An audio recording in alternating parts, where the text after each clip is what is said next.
Assalamualaikum warahmatullahi wabarakatuh. Salam sehat untuk kita semua. Semoga kita semua selalu mendapat lindungan Allah Subhanahu wa Ta'ala, ya. Diberikan nikmat sehat walafiat serta dimudahkan segala urusannya. Amin ya Rabbal Alamin. Nah, kali ini Mimin akan membagikan satu cerita misteri. Cerita kali ini tentang Ratih. Dendam arwah Ratih, sang menantu rentenir.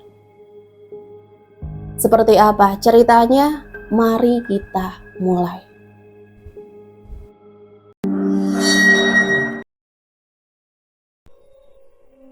Pembalasan arwah Ratih. Tewas mengenaskan. Jam berdentang 12 kali, menunjukkan pukul 12:30 malam. Dengan mengendap-endap tanpa suara, Ratih membuka kunci pintu depan. Diputar ke kanan lagi untuk membuka semuanya. Ratih bergegas memegang handle pintu. Akan tetapi baru saja pintu terbuka sedikit, tiba-tiba lampu ruangan hidup. Dengan gemetaran Ratih menoleh ke belakang. Dilihat mertuanya sudah berdiri di belakangnya, berkacak pinggang. "Mau kemana kau, hah?" Herdik mertuanya. Matanya mendelik seakan ingin menerkam Ratih. Pandangannya tertumpu pada tangan Ratih yang membawa tas besar.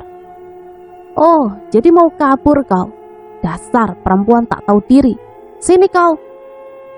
Perempuan tua kasar, atau lebih tepatnya mak lampir, itu menarik paksa tangan Ratih hingga Ratih terjatuh. Ratih berusaha bangun dan ingin berlari, akan tetapi rambutnya ditarik ke belakang. "Au, sakit mak, ampun!" Erang Ratih kesakitan. "Dasar bodoh, kau pikir bisa kabur dari sini, hah?" Ratih memegang kepalanya yang terasa sakit akibat tarikan rambutnya.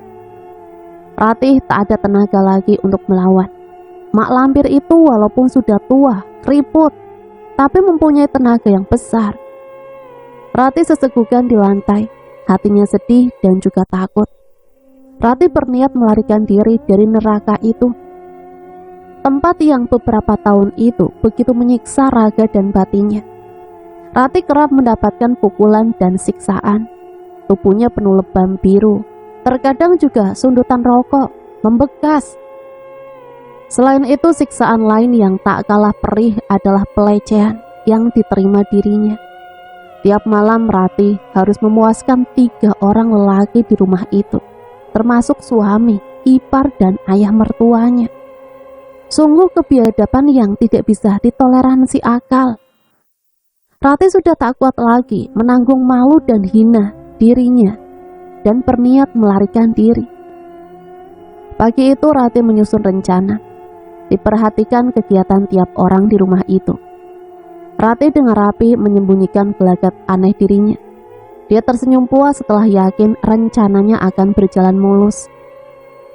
Malam itu selesai memuaskan 3 manusia laknat itu. Ratih menunggu kesempatan baik. Setelah yakin ketiganya terlelap, Ratih gegas membawa tas besar yang sudah dimasukkan baju ke dalamnya. Ratih segera keluar kamar dan berjalan perlahan menuju pintu depan. Namun Ratih melupakan seseorang. Ya, dialah ibu mertuanya yang selalu mengawasi tiap gerak-gerik Ratih. Saat Ratih membuka kunci, didengar oleh mertuanya hingga ketahuan. Mertuanya lalu memukulinya dengan sapu berulang kali.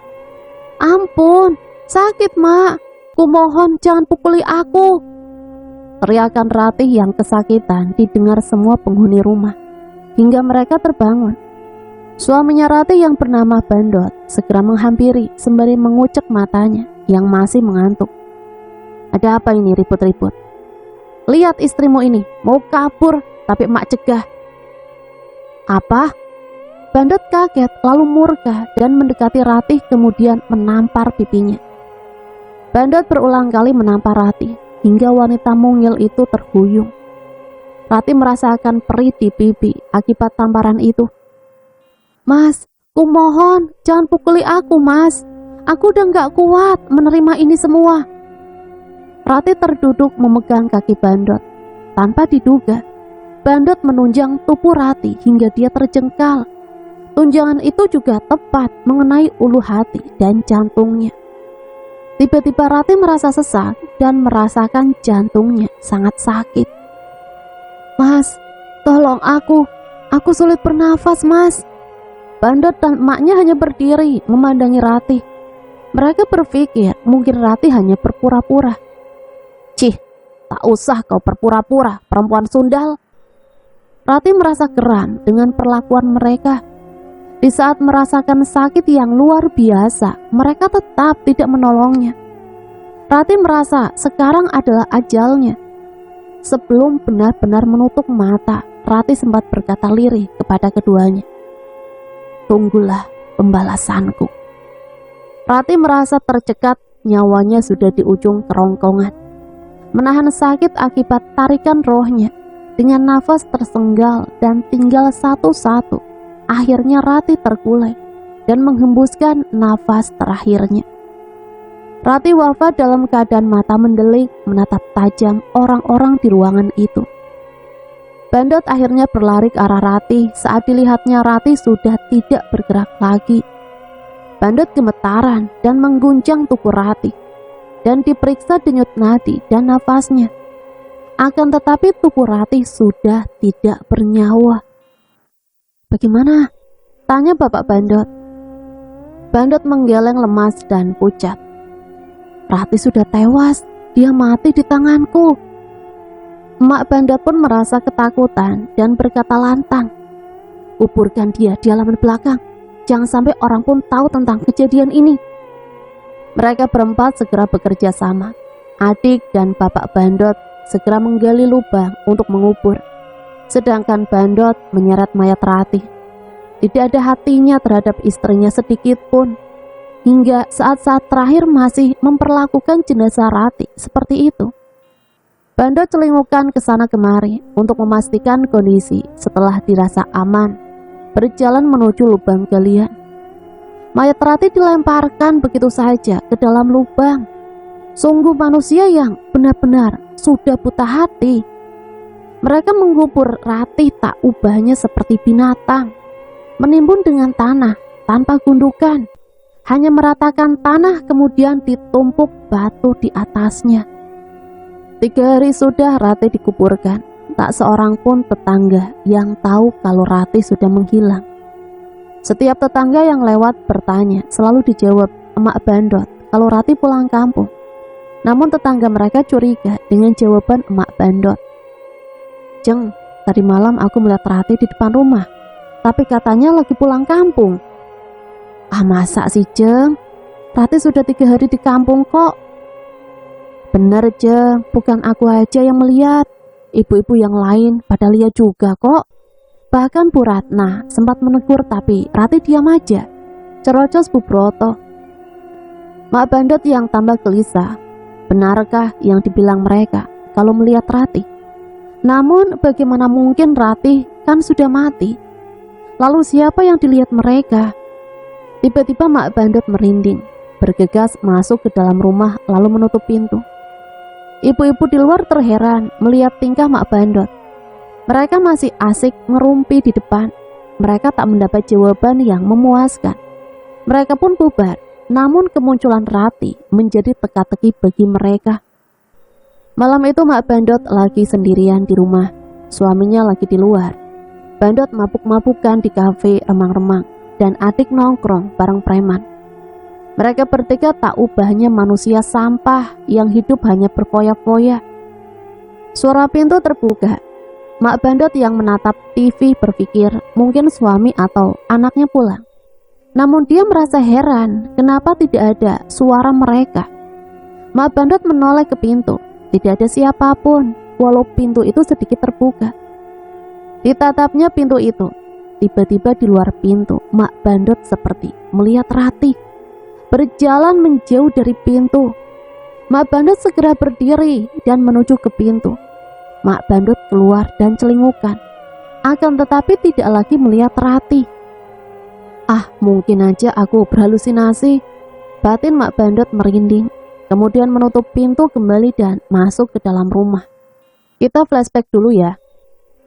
Ratih seorang gadis lugu dari kampung. Ayah dan ibunya hanya bekerja di sawah orang. Upah dari pekerjaannya itu kadangkala tidak mencukupi kebutuhan mereka. Ratih berusaha membantu kedua orang tuanya, mengerjakan apa saja yang bisa dilakukannya.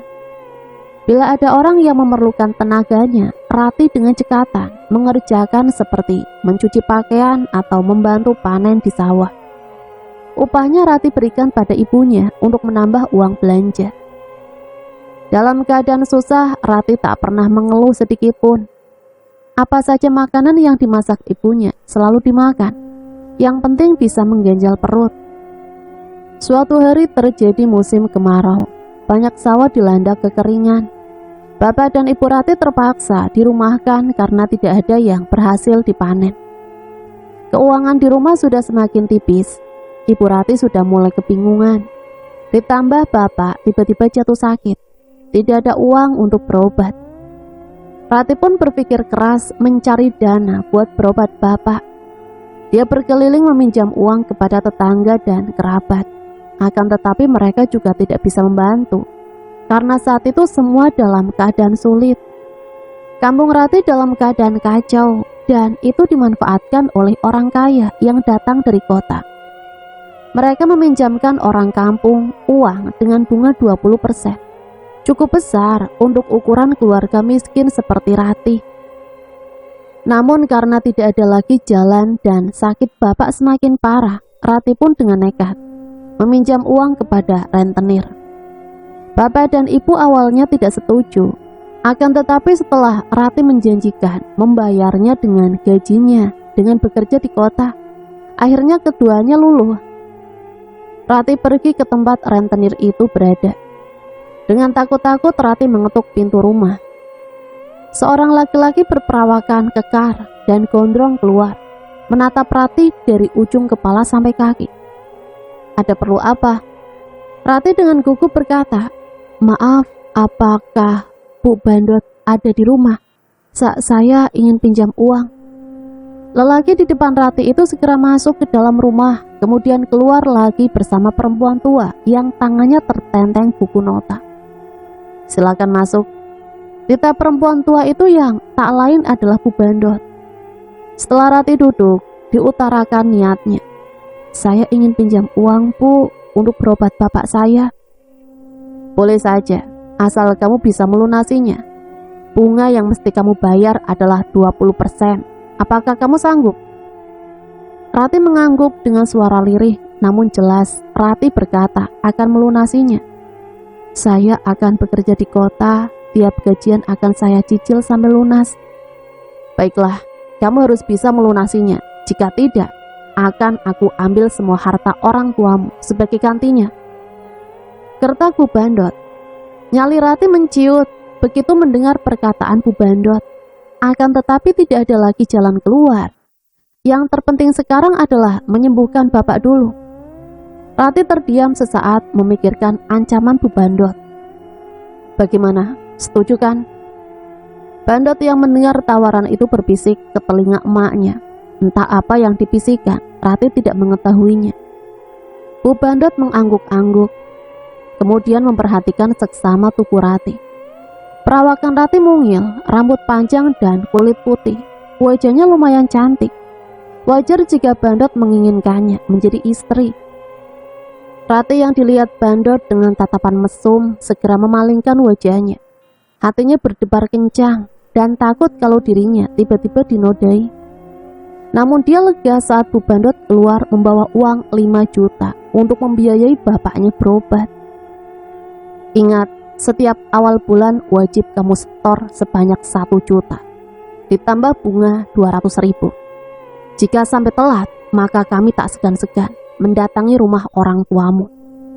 Anjam Bu Bandot sambil meletakkan bungkusan amplop coklat ke depan Ratih. Ratih segera pergi dari rumah itu dan bergegas pulang dengan senang. Akhirnya dia bisa membawa bapaknya ke rumah sakit. "Pak, Bu, lihat Ratih sudah berhasil mendapatkan uangnya," seru Ratih begitu sampai di rumah. "Alhamdulillah, Nak. Namun bagaimana perinciannya, bayarannya?" Setiap awal bulan Rati bisa setor 1 juta ditambah bunga 200.000, Bu.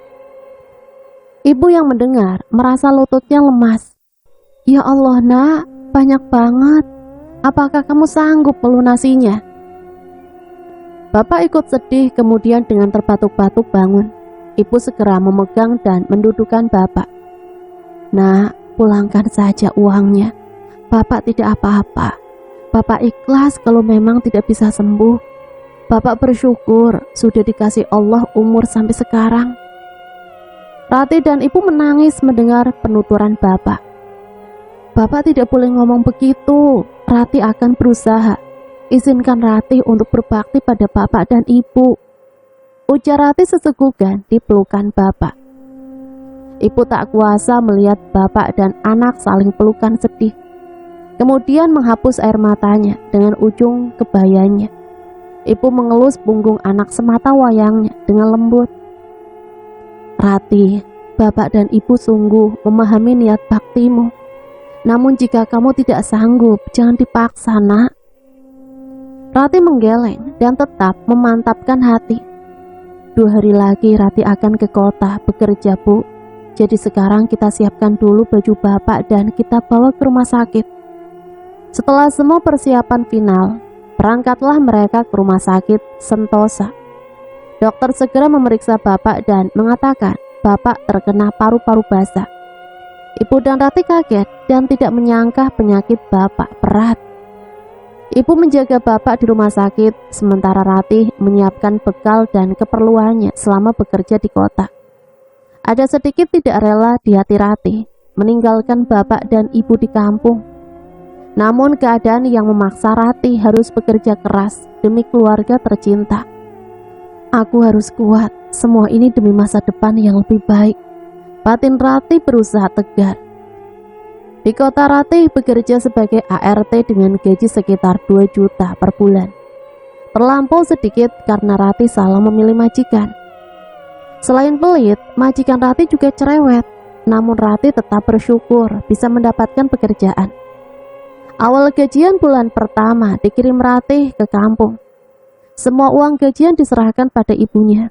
Rati juga meminta ibunya menyetor uang pada rentenir. Sisa uang kiriman Rati bisa digunakan ibunya untuk belanja keperluan sehari-hari selama sebulan. Rati tidak menyimpan sepeser uang pun karena Rati mendapat makan tidur di rumah majikannya. 2 bulan pertama kerja Rati lancar. Akan tetapi memasuki bulan ketiga, anak majikan berulah, suka mengganggu dan menjawil bokong Rati. Pernah juga suatu malam akan masuk ke kamar Rati. Untung saja segera ketahuan, cepat-cepat Rati mengunci pintu kamarnya. Hingga suatu hari Rati lengah. Saat itu Rati merasa capek banget, tenaganya seperti dikuras dan tertidur di kamar tanpa menutup pintu. Kesempatan itu tidak disia-siakan anak majikan hingga dia masuk ke kamar Rati dan menindih tubuhnya. Rati terbangun kaget dan meronta, akan tetapi tenaganya kalah. Rati pun teriak meminta tolong. Seluruh penghuni rumah bangun mendengar teriakan Rati. Saat dilihat anaknya berada di kamar Rati, namun Rati difitnah sehingga dia dipecat dan Rati pulang keesokan harinya. Rati merasa menyesal, di mana lagi dia mendapat pekerjaan. Mengingat hutang pada rentenir yang meski dibayar, hatinya galau. Lebih baik aku pulang kampung aja dulu, lagian aku rindu pada Bapak dan Ibu. Batin Rati. Sesamanya di kampung, Bapak dan Ibu senang melihat kepulangan Rati. Dengan berjalan lesu, Rati masuk ke dalam rumah. Bapak dan Ibu menggeleng sedih saat Rati ceritakan sudah dipecat. Namun mereka tetap memberi semangat padanya bahwa bagaimanapun keadaan Rati, mereka tetap menyayanginya. Akibat terlambat dan menunggak 2 bulan pembayaran pada rentenir, Bu Bandot segera datang dengan bodyguardnya. Sesuai kesepakatan mereka, Rati ikut mereka ke kota.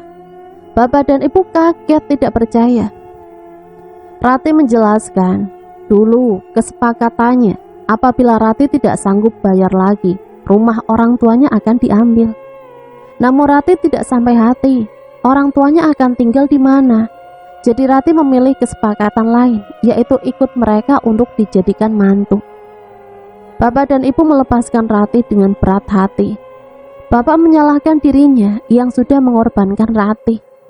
Namun Ratih dengan tersenyum memeluk keduanya, bahwa itu sudah menjadi jalan hidupnya. Setelah dinikahkan secara sederhana, Ratih diboyong Bu Bandot ke kota di rumah keluarga besarnya. Kembali ke masa sekarang. Bandot yang sejak kematian Ratih merasa tidak betah lagi di rumah. Bandot selalu uring-uringan dan tiap malam badannya gelisah karena nafsunya tidak tersalurkan. Sewaktu ada Ratih di rumah, kapanpun yang Bandot mau, dia dengan puas melampiaskan pada istrinya. Namun kenikmatan yang dirasakan Bandot harus rela terbagi dengan dua pria di rumah itu, yaitu bapak dan adik lelakinya. Kala itu Bandot sedang menemani ibunya di kampung untuk menagih orang kampung yang berhutang pada emaknya. Selama 2 hari Bandot di kampung, meninggalkan istri dengan bapak dan adiknya. Bandot tidak merasa was-was dan curiga. Akan tetapi kejadian hari itu menjadi kemalangan baginya. Mereka kembali ke kota tanpa mengabari. Bandot yang tampak lelah segera membuka pintu rumah. Bandot merasa heran. Rumah dalam keadaan sepi. Bandot segera mencari istrinya. Ratih, dipanggilnya berulang kali, namun Ratih tidak mendengar. Ratih, hai, perempuan sundal, di mana kau? Begitulah panggilan yang selalu Bandot ucap untuk istrinya. Akibat terus berteriak membuat tenggorokannya kering. Bandot lalu menuju dapur untuk minum. Saat di dapur, Bandot melihat pintu kamar belakang sedikit terbuka. Terdengar suara orang mendesah di dalamnya. Bandot yang penasaran segera mendekati kamar itu. Tatapannya membulat dan dadanya bergejolak saat melihat bapaknya sedang di atas menindih tubuh Ratih. Namun Ratih tidak kuasa melepaskan diri karena bapak mertuanya mengikat tangan dan kakinya. Seketika Bandot membanting pintu, murka. Bapak, apa-apaan dengan istriku? Bapak dan Ratih terkejut. Ratih nampak kusut dan matanya berlinang air mata. Mas, tolong aku. Bapak hendak menodai aku lagi. Isak Ratih sambil berusaha melepaskan ikatan di tangannya. Lagi? Bandot tercengang. Jadi bukan sekali ini saja Bapak sudah menodai Ratih. Sudah berapa kali, Pak? Semenjak kapan? Tanya Bandot seraya maju ke hadapan bapaknya.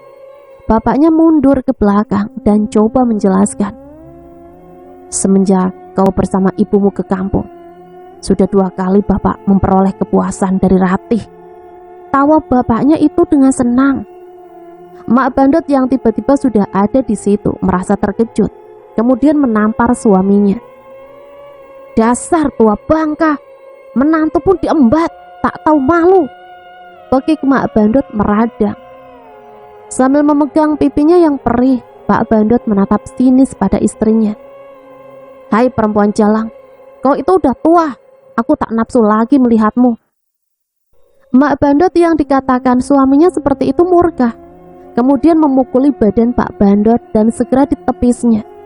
Bandot yang melihat bapak dan mamanya berkelahi merasa jengah. Sudah, hentikan. Daripada kalian ribut, lebih baik kita ambil jalan tengah. Mendengar itu bapak dan Mak Bandot berhenti. Kemudian menoleh ke arah anaknya. Ratih yang masih dalam keadaan bugil dan terikat tidak mengerti apa yang mereka usulkan. Meninggalkan Ratih yang hanya bisa menangis meratapi nasibnya yang malang. Mereka bertiga berembuk di ruang tengah, kemudian kembali ke kamar belakang. Ratih melihat ketiganya tersenyum, akan tetapi Ratih merasa senyuman itu seperti sebuah petaka. Hai perempuan sundal, selain memuaskan aku, kau juga mesti melakukan itu pada bapakku juga. Tawa Bandot terdengar menakutkan. Kenapa mas? Kenapa kau lakukan ini semua? Tidak cukupkah kau menyakitiku selama ini? Ratih sesegukan menahan sakit hatinya. Kau tidak berhak mengatur siapapun di rumah ini, Rati. Mak Bandot bersuara. Rati menggeleng, tidak percaya melihat mertuanya itu. Kenapa dirinya rela suaminya berbuat mesum dengan menantunya sendiri? Apa yang ada di pikiran perempuan tua itu sehingga dia rela dihianati? Rati, ingat, kau juga harus menemani bapak tiap malam. Bapak suka tubuhmu, ujar Pak Bandot sembari mengelap air liurnya. Rati yang melihatnya merasa jijik. Serendah itukah dirinya di hadapan manusia zolim itu? Bapak, Ibu, Rati rindu pada kalian. Rati ingin pulang. Batin Rati menjerit. Bandot yang sudah kadung nafsu melihat tubuh Rati yang tanpa selai benang pun segera dilepaskan ikatannya, menggendong Rati ke kamar mereka. Kemudian dengan buas, Bandot segera menyiksa Rati. Erangan Rati tidak dihiraukan Bandot yang merasa keenakan. Malam itu Bandot yang sudah mabuk berat keluar dari kafe remang-remang. Selain mabuk, Bandot juga bersenang-senang dengan wanita penghibur, menyalurkan nafsunya yang sudah seminggu ini tak dilayani. Bandot pulang dalam keadaan terhuyung, sesekali terjatuh kemudian bangun lagi. Walaupun mabuk berat, Bandot masih punya sedikit kesadaran. Melewati jalan setapak menuju rumahnya. Jalan setapak itu sedikit gelap dan rimbun, karena banyak ditumbuhi pohon pisang dan pohon mangga. Di ujung jalan di bawah pohon mangga, Bandot melihat seorang wanita bergaun putih melambai ke arahnya. Sekilas seperti sosok Rati. Akan tetapi Bandot ragu, Rati istrinya sudah meninggal seminggu yang lalu. Lalu siapa sosok yang ada di ujung sana? Mas Bandot. Terdengar ada yang memanggil namanya. Bandot segera menghampiri dengan jalan yang sedikit terhuyung. Setelah agak dekat, Bandot bisa melihat dengan jelas. Rati, ujar Bandot mengucek matanya untuk memperjelas bahwa sosok di depannya memang Rati. Mas, tolong aku, Mas. Sosok Rati itu melambaikan tangannya pada Bandot. Namun saat Bandot hendak menggapai, tiba-tiba sosok di depannya berubah menjadi menyeramkan.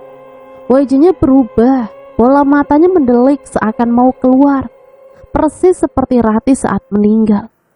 Dari mulutnya keluar darah yang bercampur belatung, sangat menjijikkan. Tangan dengan kuku panjang dan runcing itu segera terangkat ke atas, hendak mencekik Bandot. Akan tetapi Bandot segera kabur dari situ dan berlari sekencang-kencangnya ke arah rumahnya tanpa menoleh lagi ke belakang. Bandot masih mendengar suara yang memanggilnya, suara Rati yang semasa hidupnya selalu minta tolong. Setelah sampai di depan pintu rumah, Bandot segera masuk, kemudian menutupnya dengan keras. Semua penghuni dalam rumah terkejut. Mak Bandot yang merasa heran akan bertanya. Namun sebelum Bandot sempat menjawab, dengan nafas terengah-engah, Bandot segera masuk ke dalam kamar dan menguncinya. Dari dalam kamar terdengar teriakan Bandot. Tidak, kamu bukan Rati. Kamu bukan Rati. Rati sudah mati. Pergi. Jangan ganggu aku. Emak dan bapak Bandot saling berpandangan, tidak mengerti. Kemudian Mak mencoba menenangkan anaknya. Digedor pintu kamar Bandot. Bandot, buka pintunya, Nak. Bandot yang mendengar gedoran pintu merasa kaget. Walaupun terdengar suara emak di luar kamar, dia tetap tidak membuka pintunya.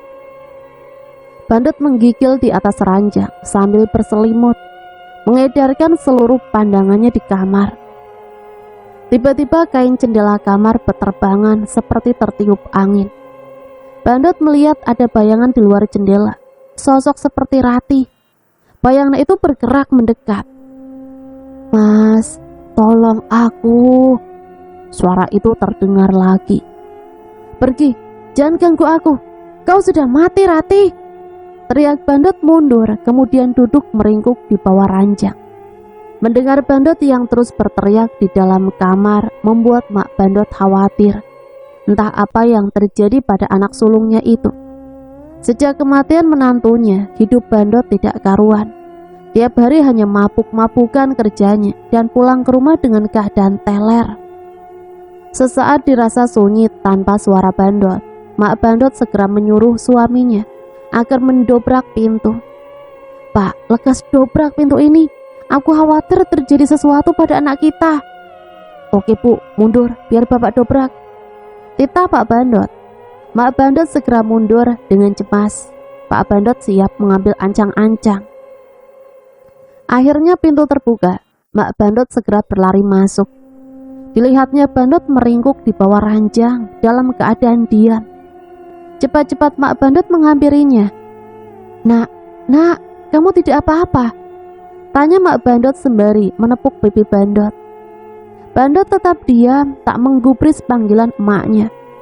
Mak Bandot sudah mau menangis, akan tetapi tiba-tiba Bandot terbangun, lalu menangis sesegukan. Mak, Rati datang. Dia mau membawa diriku bersamanya," tangis Bandot sambil menunjuk jendela. Mak Bandot merinding mendengar ucapan yang keluar dari mulut Bandot. Pak Bandot yang penasaran segera berjalan menuju jendela, lalu menyibakkan kainnya. "Mana? Gak ada Ratihnya kok." Tadi dia ada di situ, Pak. Mau mencekik." Belum sempat menyelesaikan ucapannya, Bandot melihat penampakan arwah Ratih di balik jendela, sembari menyeringai. Bandot langsung naik ke ranjang dan menutup semua tubuhnya dengan selimut. Bapak dan Mak Bandot merasa keheranan dengan tingkah Bandot. "Sudah Bu, kita tidur di sini aja, nemenin Bandot, biar dia merasa aman dan tidak teriak lagi," usul Pak Bandot yang dibalas anggukan Mak Bandot. Jadilah mereka bertiga malam itu tidur di kamar Bandot. Suara jangkrik dan lolongan binatang di kejauhan menjadi irama tidur mereka di malam itu. Cahaya mentari pagi menerobos melalui celah jendela. Mak Bandot memicingkan mata silau. Dilihatnya jam sudah menunjukkan pukul 6. Sudah siang, Mak Bandot segera bangun. Sebelum keluar kamar, diperiksa dulu keadaan Bandot. Mak Bandot meraba kening Bandot, panas. Begitu juga saat menyentuh tubuhnya, pasti demam. Mengingat tadi malam mabuk ditambah teriak dan menggigil ketakutan, Mak Bandot segera mengambil handuk kecil untuk mengompres dahi Bandot. Bandot terbangun saat emaknya mengompres. Perasa berat matanya terbuka. Tak lama dirasakan kepalanya pusing. Lalu Bandot muntah. Perutnya mual akibat terlalu banyak minum air beralkohol. Mak membantu Bandot dengan memijit tengkuknya dan memapah kembali ke ranjang. Mak Bandot ke dapur membuat sarapan untuk seluruh keluarga. Bandot yang hanya bisa terbaring lemah menatap langit-langit. Teringat kejadian tadi malam, masih jelas di benaknya wajah Ratih yang menyeramkan. Lalu pandangannya beralih ke jendela, tepat kedatangan Ratih di kamarnya. Sinar terang dari jendela membuat Bandot silau, dan tidak sengaja siluet cahaya itu membentuk sebuah sosok. Bandot tiba-tiba bergidik. Cepat dia menutupkan wajahnya ke dalam selimut. Namun di dalam selimut nongol sebuah wajah menyeringai dengan mata mendelik. "Ampun, pergi Ratih!" teriak Bandot sambil bangkit dari ranjang dan keluar kamar. Mak Bandot yang mendengar teriakan Bandot menghentikan aktivitasnya, lalu mencari keberadaan Bandot dan menemukan anak lelakinya bersembunyi di balik lemari.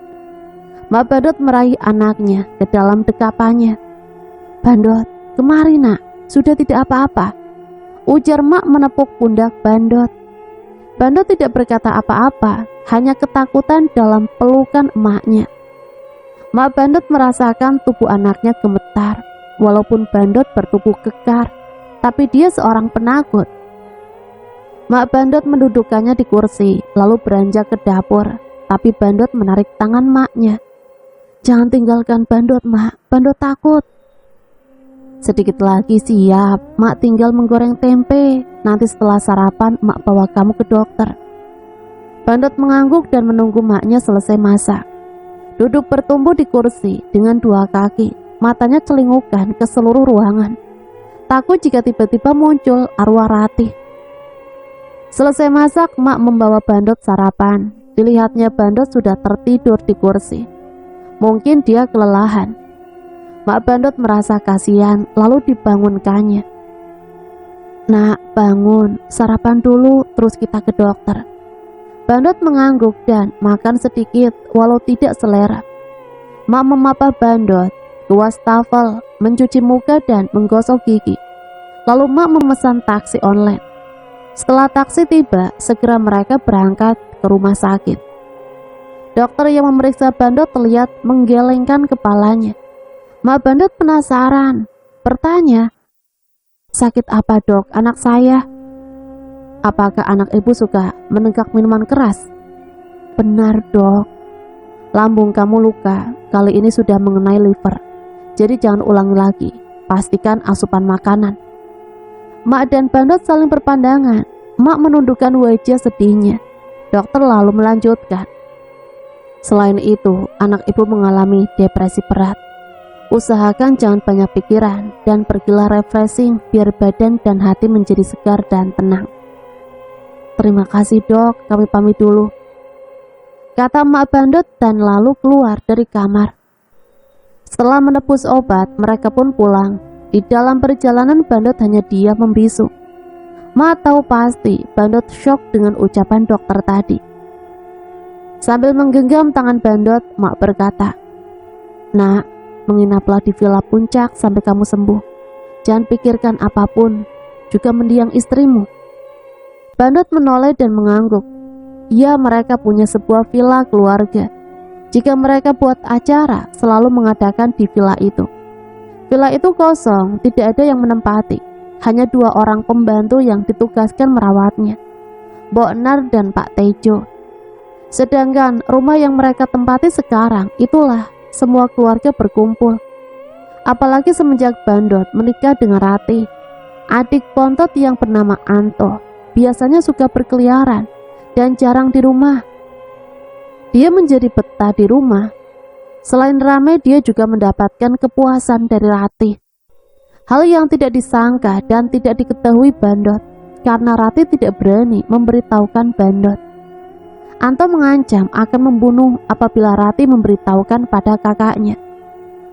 Saat itu tidak ada seorang pun di rumah. Pak Bandot sedang keluar kota mengurus perkebunan keluarganya. Mak dan Bandot sedang pergi ke kampung menagih hutang. Selama nyaris 3 hari, Ratih tinggal sendiri ditemani Anto. Malam pertama ditinggal suaminya, Ratih segera tidur dan mengunci pintu. Karena dilihatnya Anto jarang pulang ke rumah, akan tetapi tidak diduga malam itu Anton pulang.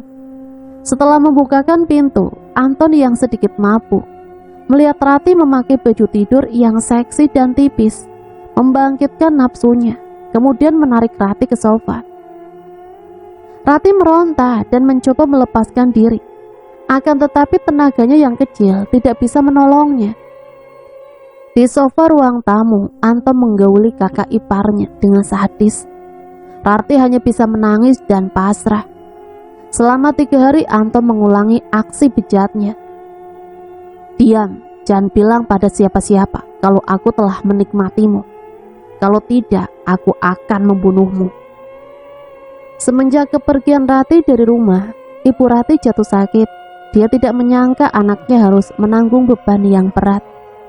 Apalagi Bapak Ratih telah dihantui rasa bersalah. Akibat sakit yang dideritanya, Ratih menjadi korban. "Pak, Ibu kangen sama Ratih. Sudah beberapa tahun ini semenjak kepergiannya belum ada memberi kabar sama sekali." Bapak Ratih mengelus selembut punggung istrinya. Dia tahu kesedihan yang dirasakan wanita yang sudah puluhan tahun dinikahinya itu. "Bapak juga kangen, Bu, tetapi kita tidak bisa berbuat apa-apa." Ratih tidak memberitahu nomor teleponnya. Bapak juga tidak tahu di mana alamat rumah besan kita. Air mata ibu mengalir deras mendengar ucapan suaminya. Kemiskinan ini membuat hidup mereka menderita. Ditambah lagi anaknya harus menanggung beban yang tidak seharusnya. Sebagai orang tua, mereka sudah bersalah. Mereka ceroboh, dan putri satu-satunya kini telah pergi meninggalkan mereka. Sudah malam, Bu, sebaiknya kita tidur. Jangan lupa minum obat dulu. Setelah minum obat, Ibu Rati merasa mengantuk, lalu terlelap perlahan. Bapak menutup pintu dan jendela, memeriksa semua dengan aman. Kemudian masuk ke dalam kamar. Dilihatnya istrinya sudah tertidur. Bapak mendekat dan duduk di tepi ranjang. Dielusnya dengan lembut wajah tua di hadapannya. Kekasih hatiku, kini kau telah tua, namun kau tetap cantik. Batin Bapak sendu. Bu, tolong Rati. Rati ingin pulang, Bu.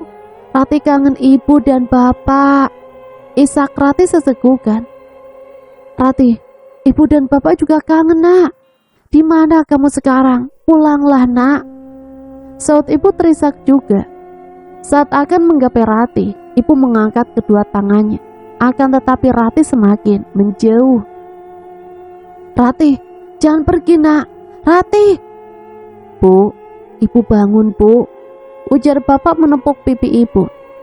Ibu Rati terbangun dengan nafas ngos-ngosan, kemudian memeluk suaminya dan menangis. Ibu bermimpi Rati, Pak. Saat ibu ingin memeluknya, Rati malah pergi jauh meninggalkan ibu, Pak. Sudah, Bu, itu cuma mimpi. Semoga Rati baik-baik aja di sana. Suara azan mengalun merdu dari masjid yang tidak jauh dari rumah, membuat kedua insan yang tengah merindukan anaknya terbangun. Ibu segera menuju ke kamar mandi, mencuci muka dan mengambil air. Ibu masih ingat, gentong yang berisi air untuk wudhu itu biasa selalu diisikan Rati. Gentong yang terbuat dari tanah liat dan bapak yang membuat aliran air lubangnya dari bawah gentong, hingga memudahkan berwudhu. Selesai wudhu, ibu segera sholat subuh berjamaah di masjid. Sudah menjadi kebiasaan mereka. Dulu saat masih ada Rati di rumah, mereka bertiga rutin menyambangi masjid. Setelah Rati menikah, ibu dan bapak hanya berdua saja ke masjid. Selesai sholat masih terdengar ceramah. Ustadz membuat hati siapapun yang mendengarnya menjadi lembut. Kondisi kampung Rati kini kembali subur. Sawah-sawah sudah menghijau. Pertanda tak lama lagi panen. Bapak dan ibu sudah mendapat orderan dari beberapa sawah. Hati keduanya merasa senang. Alhamdulillah ya Pak, saat ini kita banyak mendapat orderan panen. Mudah-mudahan uang kita cukup untuk ongkos ke kota, kata ibu sumringah. Iya Bu, dan Bapak sudah berencana akan menjenguk Rati ke kota, walaupun belum mengetahui alamat pastinya. Akan tetapi, aku akan bertanya kepada orang-orang yang bertemu di jalan. Semoga mereka bisa menemukan Rati. Pagi itu ibu berbelanja di memang sayur yang lewat. Di sana sudah berkumpul ibu-ibu yang mengantri belanja. Saat melihat ibu Rati menuju mereka, Bu Rina yang memang suka kepo bertanya, Jeng, Rati kok nggak pernah nampak pulang ya? Ibu-ibu yang lain juga saling berpandangan. Oh, Rati belum sempat pulang, Jeng Rina. Jawab ibu Rati sembari tersenyum. Tak mungkin dia mengatakan kebenarannya. Masa? Sudah sekian tahun belum pulang juga? Bu Irma menyambung heran.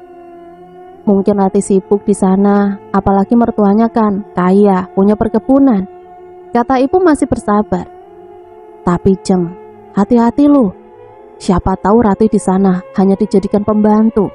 Masa iya gadis kampung seperti Rati dijadikan istri orang kaya? Bu Wati menakuti. Ibu mencoba tersenyum walau terpaksa, teringat mimpi tadi malam. Jangan-jangan benar yang dikatakan oleh Bu Wati. Rati dijadikan pembantu hingga dia tersiksa dan minta tolong.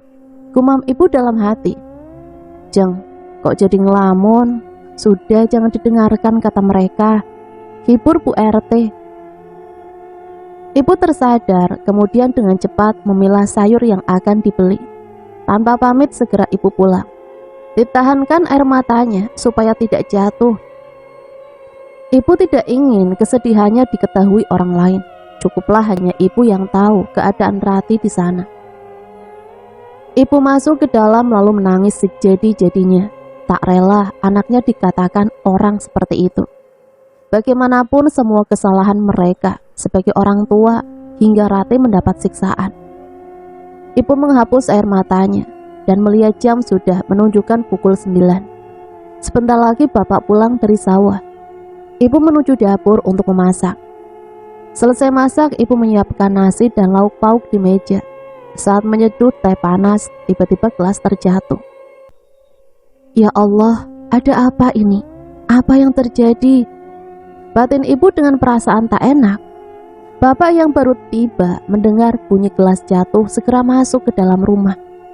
Ada apa ini, Bu? Ibu tidak apa-apa kan? Ibu menggeleng lemah sembari melamun. Bapak segera memapah ibu ke kursi. Sudah, ibu duduk dulu, biar bapak yang bersihkan pecahan gelasnya. Bapak bangkit kemudian mengambil sapu dan serokan sampah, lalu menyapu pecahan gelas. Bapak cuma menggeleng sembari melirik istrinya, semakin khawatir melihat keadaan ibu. Bu, ayo kita makan, bapak sudah lapar nih. Ibu mengangguk dan makan sedikit karena sudah tidak lapar lagi. Namun demi suami, ibu tetap melayani bapak. Pak, apakah sesuatu terjadi pada Ratih? Kenapa perasaan ibu tidak enak? Tanya ibu galau. Ibu itu jangan terus memikirkan Ratih, nanti di sana dia pun tidak tenang. Bukankah perasaan ibu dan anak itu kuat? Bapak memegang tangan ibu erat. Iya Pak, namun gelas tadi jatuh juga tiba-tiba. Padahal ibu sudah berhati-hati. Bapak menghela napas kasar. Walaupun bapak terlihat tegar, tapi tidak dipungkiri, hatinya lebih sedih dari ibu.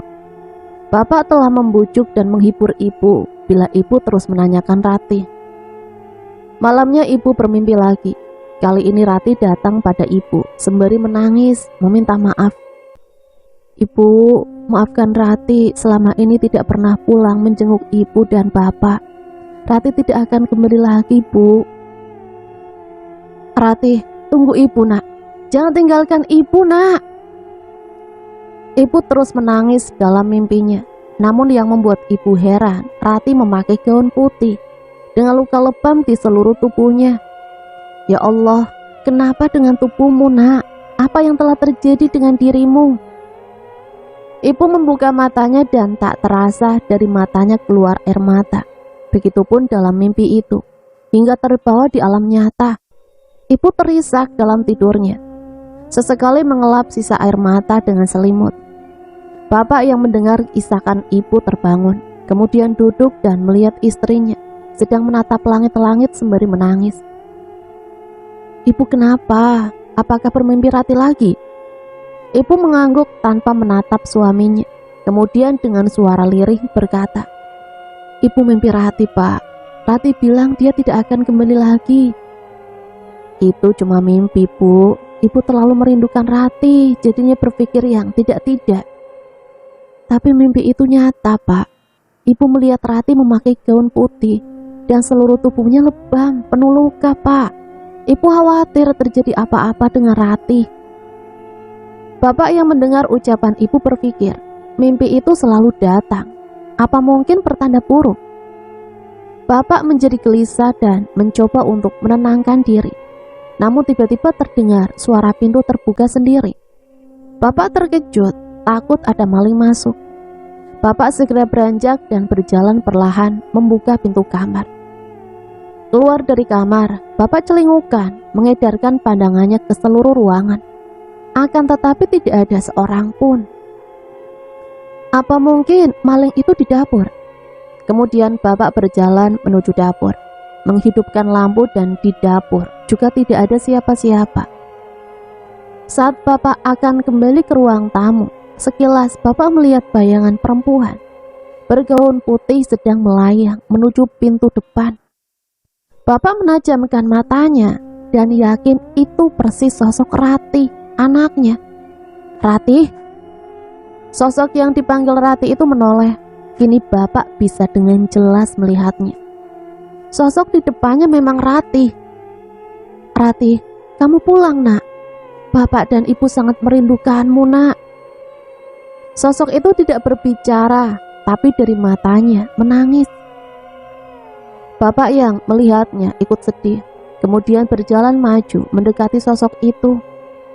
"Kemarilah nak, peluk bapak, ibu ada di kamar, mari kita temui." Namun tak disangka sosok itu melangkah mundur. Bapak heran dan coba memanggil istrinya. "Bu, kemari bu, Rati pulang bu." Ibu yang mendengar panggilan bapak terkejut dan bergegas bangun, secepatnya menuju ruang tamu. Namun sesampainya ibu tidak menemukan Rati. "Mana Rati pak?" "Tadi di sini bu, berdiri di hadapan bapak." Ujar bapak juga heran. Ibu segera membuka pintu depan dan berharap mungkin Rati ada di depan. Tapi lagi-lagi ibu kecewa, tidak menemukan Rati di sana. Hanya terpaan angin malam yang dingin. Ibu menggigil kedinginan dan masuk kembali ke dalam rumah. Bapak yang melihat istrinya sedih segera memeluk ibu. "Sudah bu, mungkin juga itu halusinasi bapak. Sekarang bapak paham dan juga merasakan sakit di hati bapak," ujar bapak terisak. Ibu hanya diam dalam pelukan bapak. Hati ibu masih syok akibat mimpi tadi. Ditambah halusinasi bapak yang katanya melihat Rati. Ibu seperti mendapat firasat kalau Rati sudah meninggal. Gaun yang dipakai Rati juga penglihatan bapak tadi. Ibu kembali terisak. "Bapak, ibu seperti mendapat firasat kalau Rati sudah meninggal pak. Rati sudah pergi meninggalkan kita selamanya pak." "Ibu, gak boleh ngomong begitu, tidak baik. Kita belum tahu keadaan Rati sebenarnya. Mungkin di sana Rati sedang sakit, Bu, dan melantur dalam mimpi seperti ibu." "Hati ibu tidak tenang sebelum melihat Rati, Pak. Kita temui Rati besok ya." "Ya sudah, besok kita pergi mencari dan melihat Rati. Sudah, sekarang kita tidur dulu biar besok punya kekuatan untuk mencari keadaan Rati." Ibu dan bapak kembali ke kamar melanjutkan tidur mereka. Tapi ibu tidak bisa tidur lagi. Matanya menatap langit-langit dan terbayang wajah Rati. "Nak, tunggulah, besok ibu dan bapak akan datang melihatmu." Batin ibu sadu. Pagi hari cuaca bersinar terang, langit terlihat indah berwarna biru. Ibu sedari subuh sudah sibuk di dapur memasak banyak makanan untuk dibawa menjenguk anaknya. Ibu memasak sambil bersemangat karena akan berjumpa Rati. Bapak juga sedari pagi sibuk kesana kemari mencari alamat mertua Rati. Ditanyakan kepada RT setempat karena mertua Rati seorang rentenir yang tidak pernah lama berada di kampung. Jadi jalan satu-satunya bertanya kepada kepala RT yang mencatat pendatang baru. Setelah mendapat alamat, bapak segera bergegas pulang. Dilihat ibu sudah menyiapkan bekal dan tas berisi pakaian. "Bagaimana pak, dapat alamatnya?" "Alhamdulillah bu, untungnya Pak RT ada mencatat alamat besan kita." Ibu tersenyum dan mengajak bapak sarapan dulu sebelum berangkat. Usai sarapan, bapak mengeluarkan semua barang yang dibawa, lalu mengunci pintu rumah. Baru saja mengunci pintu rumah, lewat Bu Rina yang suka kepo. "Wah, mau kemana nih Jeng? Pagi-pagi udah bawa barang banyak." "Kami mau ke kota Jeng Rina, mau jenguk Rati." "Loh, seharusnya kan sebagai anak Rati yang menjenguk kalian. Ini kok kebalik?" sindir Bu Rina. Ibu disindir merasa kesal dan menyuruh bapak lekas berangkat agar tak perlu lagi mendengar ocehan Bu Rina. Bapak dan ibu naik angkot sampai terminal, lalu dari sana naik bus menuju kota. Terminal penuh lalu lalang bus yang datang maupun pergi. Ibu duduk di jendela agar bisa memandang luas di jalanan, melewati sawah yang sebagian sudah panen. Ada yang menguning, tak sedikit yang masih hijau. Sepanjang perjalanan ibu terus tersenyum, hatinya begitu gembira, sebentar lagi akan bertemu putri tercintanya. Bapak yang melihat ibu tersenyum pun merasa senang. Semoga setelah bertemu Rati, ibu tidak akan bermimpi buruk lagi. Di dalam hati bapak juga gembira akan dapat memeluk anak kesayangannya lagi. Sampai di persimpangan bus berbelok dan mulai nampak bangunan tinggi di ujung jalan, pertanda sudah mulai masuk kota. Kondektur berteriak lagi memberitahu dan membangunkan penumpang yang tertidur. Bapak dan ibu bersiap-siap merapikan barang dan bus mulai masuk terminal. Setelah bus berhenti, mereka turun dengan perasaan lega, kemudian mencari becak untuk sampai di alamat rumah besan.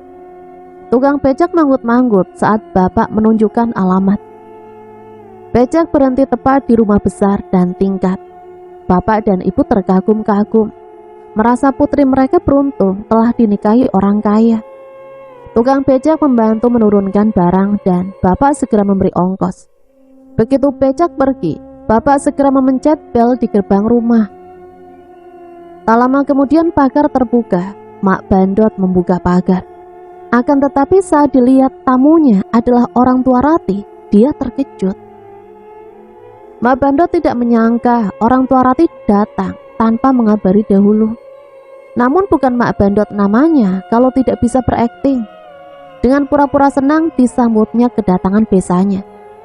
"Mari masuk besan, kok nggak bilang dulu kalau mau datang, biar Bandot yang jemput." "Maaf besan, kalau terganggu ya. Ini ibunya Ratih udah kangen katanya sama Ratih." "Iya besan, sudah beberapa tahun semenjak menikah, Ratih tidak pernah pulang menjenguk kami. Saya bermimpi buruk tentang Ratih. Apakah Ratih sehat saja?" "Gus, Bu, jangan bilang seperti itu, malu," bisik bapak sambil menjawil tangan ibu. Mak Bandot terenyak, takut kalau sampai orang tua Ratih mengetahui sebenarnya. Mereka bisa melaporkan ke polisi dan akan menangkap Mak Bandot sekeluarga. Mak Bandot lalu memanggil suaminya untuk mengalihkan perhatian besannya. "Pak, sini Pak, ada besan kita ini."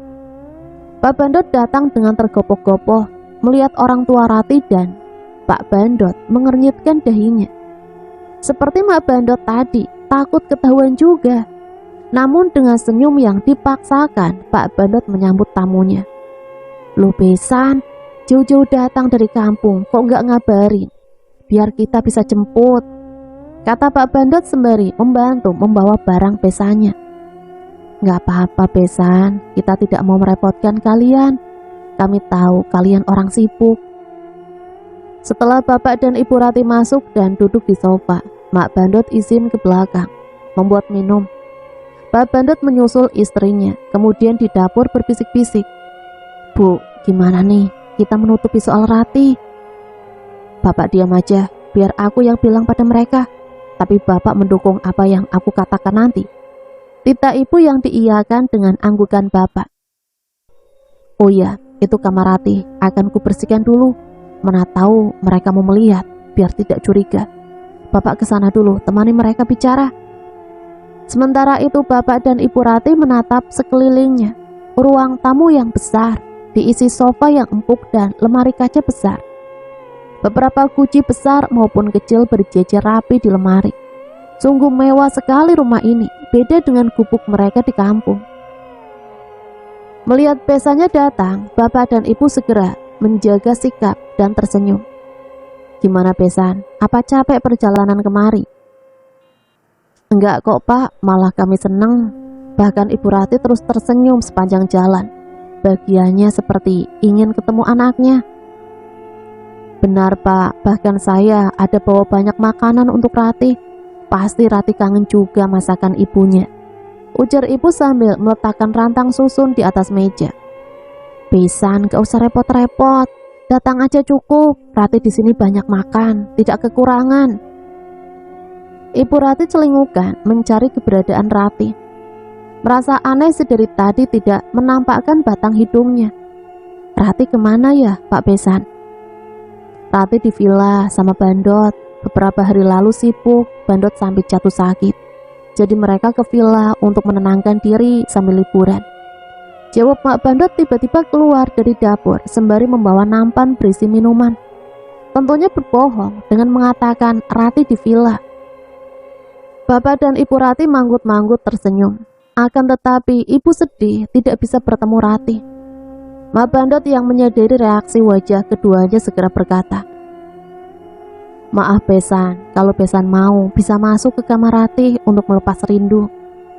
Ibu Ratih segera mengikuti langkah Mak Bandot ke kamar Ratih. Ibu juga ingin tahu seperti apa kamar yang ditempati putrinya itu, sehingga betah sampai tidak pulang ke rumah lagi. Ibu Ratih segera masuk ditemani Mak Bandot. Ibu merasa takjub melihatnya. Ranjang besar dan empuk, lemari besar 3 pintu, kaca dan meja rias mewah. Apalagi jendelanya dengan korden cantik. Kamar juga adem karena pakai AC. Pantas saja Ratih betah di sini, gumam ibu. Di meja rias ibu melihat foto Ratih dan Bandot. Foto berdua, dan Ratih tersenyum. Foto itu di bingkai kecil. Ibu mengambil foto itu lalu mengelus wajah Ratih. Ibu udah di sini nak, tapi kamu malah tidak ada. Batin ibu sedih. Mak Bandot meninggalkan Ibu Ratih sendiri di kamar karena mendengar teleponnya berbunyi. Saat masih menatap foto Ratih, ibu sekilas melihat bayangan Ratih di kaca, tersenyum pucat. Ibu menajamkan pandangannya lalu menoleh ke belakang. Akan tetapi Ratih tidak ada. Ibu menoleh kembali ke kaca dan bayang Ratih sudah hilang. Di saat masih keheranan, tiba-tiba laci kecil di lemari terbuka. Di dalamnya menyembul sebuah buku berwarna coklat. Ibu penasaran lalu mengambil buku diari Ratih. Akan tetapi ibu tidak bisa membaca. Lembar demi lembar dibuka dan terselip foto Ratih di situ. Namun saat menemukan kertas yang terkena noda darah, ibu jadi penasaran.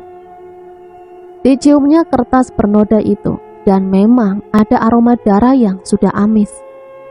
Ibu mendengar langkah Mak Bandot menuju ke kamar. Cepat-cepat ibu memasukkan buku diari Ratih ke dalam tas kecil yang ibu bawa. Sebelum melakukan tindakan itu, ibu mendengar ada suara yang berbisik, "Ambil bukunya." Setelah memasukkan buku ke dalam tas, ibu pura-pura menatap foto Ratih dan duduk di kursi dengan sedih. Mak Bandot yang tiba melihat Ibu Ratih melamun segera menepuk pundaknya. "Besan, saya tahu kalau Besan rindu Ratih. Kami di sini sangat menyayangi Ratih karena Ratih anak yang baik. Maaf kalau Ratih tidak pernah pulang karena di sini terlalu sibuk. Ratih turut membantu usaha kami." Jelas Mak Bandot dengan akting baiknya. Padahal Ratih tinggal seperti di neraka saja, tiap hari mendapat siksaan. Ibu tersenyum dan mengangguk. Setelah puas kembali ke ruang tamu. Namun saat akan keluar kamar, ibu mendengar suara halus di telinganya. "Ibu, terima kasih sudah datang ke sini." Ibu menoleh ke belakang, namun tidak ada siapapun. Ibu mengangguk pelan dan tersenyum tipis, kemudian menutup pintu kamar. Bapak yang melihat kedatangan ibu segera menggeser duduknya. "Gimana Bu, sudah lihat kamar Ratih?" "Sudah Pak, kamar Ratih besar, perabotannya juga mewah. Sepertinya anak kita hidup senang di sini," puji ibu dengan terpaksa karena hatinya terasa sedikit ragu setelah menemukan buku tadi. "Alhamdulillah kalau gitu Bu, sekarang kita sudah lihat keadaan Ratih, jadi ibu sudah tenang kan?" tanya bapak lagi yang dibalas ibu dengan mengangguk.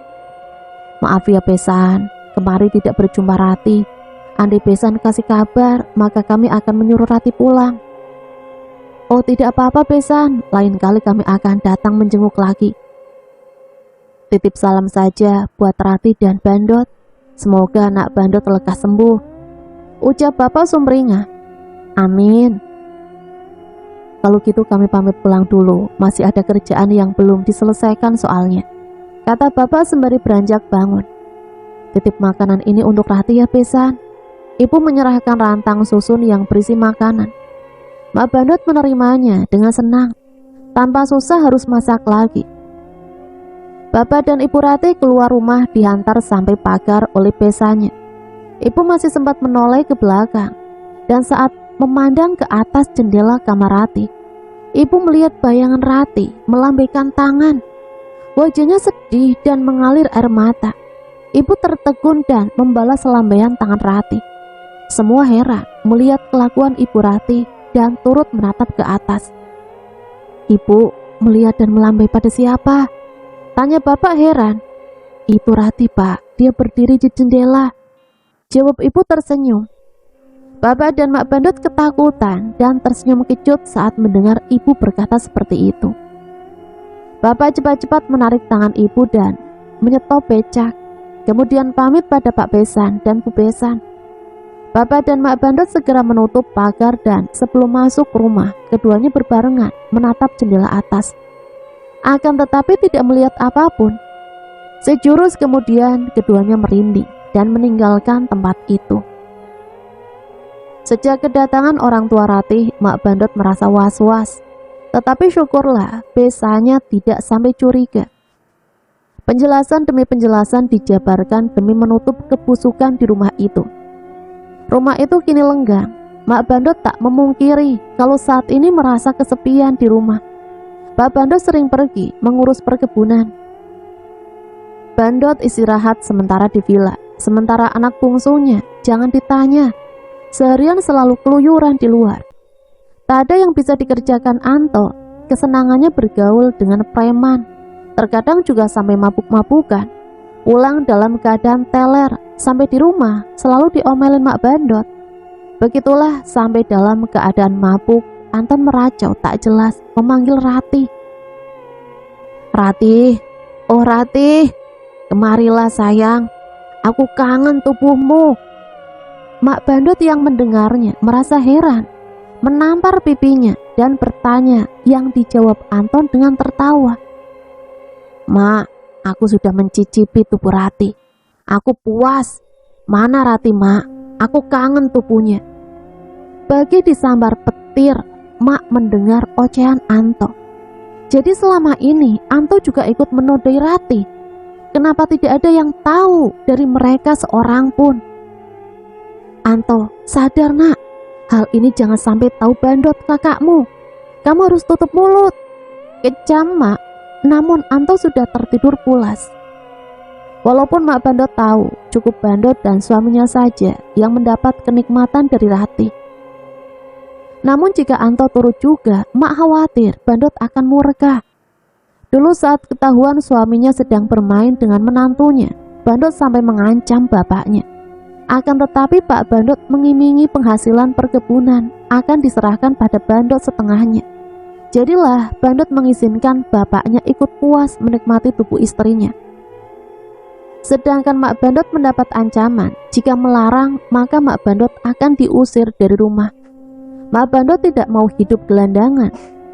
Dengan berat hati terpaksa menyetujui perlakuan bejat suaminya. Nah teman-teman, ceritanya sampai di sini dulu ya. Nanti sambung lagi ke part yang selanjutnya. Akhirul kalam, wassalamualaikum warahmatullahi wabarakatuh.